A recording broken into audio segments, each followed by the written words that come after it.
Welcome back to the channel. My name is Angel, and in today's video we're going to be talking about Coinbase. Is it an asset, a liability, a money printer, a money shredder, a long, a short? We'll ask questions such as, how does Coinbase make money?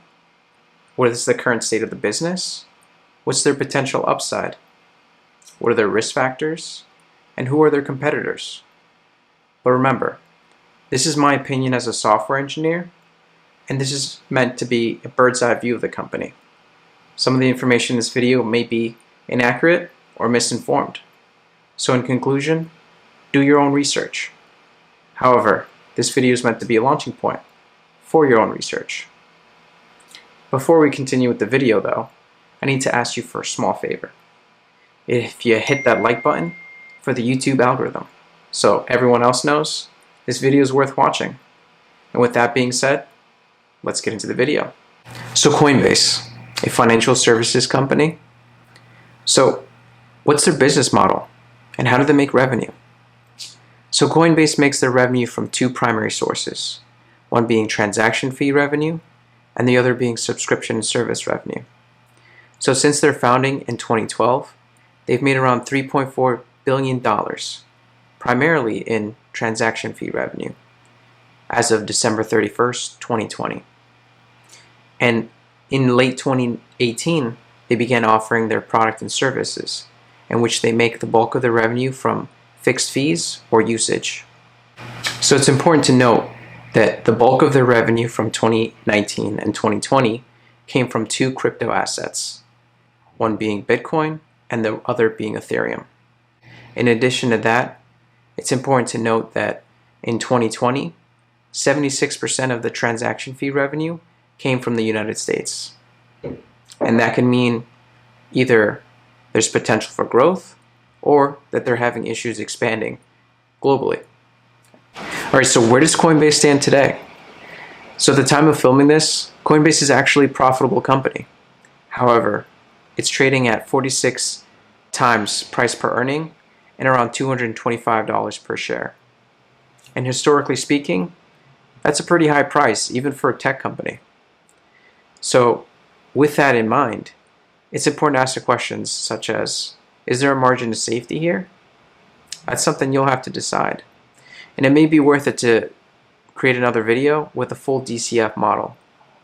But since this is a recent IPO, there's not that much information to go off here. So keep that in mind as well. Let's get into some of the risk factors. So let's talk about some of the risk factors. So the obvious one being that if cryptocurrencies or crypto assets suffer in pricing or value, it's going to have a huge effect on the transactional revenue that Coinbase is heavily dependent on.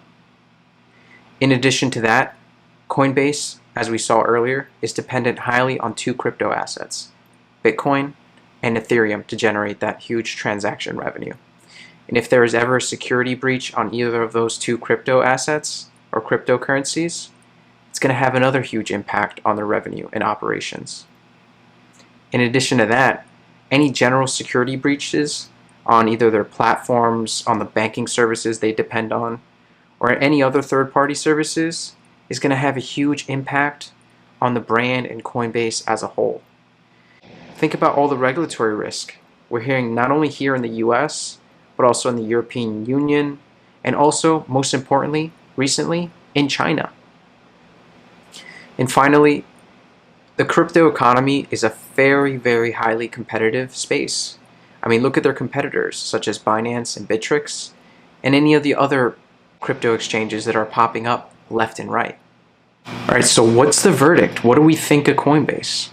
I mean, we discussed the risk factors, and we saw that Coinbase has actually been profitable in the last year, but that could be due to the pandemic and the recent surge in the Bitcoin price.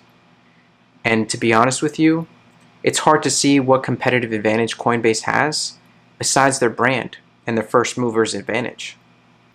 And to be honest with you, I can't really tell the difference between their software and their competitor's software. There might not be huge competitive advantages there. Hey, I may be missing something. I may be misrepresenting this company. Maybe they have an underlying system that I can't see. And if so, leave a comment down below. Let me know your thoughts. What do you think of Coinbase? Am I completely wrong? Is this an amazing company that I'm missing out on? Who knows? Anyways, if you like this video, just do me a small favor. Hit that like button so that the YouTube algorithm knows that this video is worth watching. And with that being said, I'll see you guys on the next one.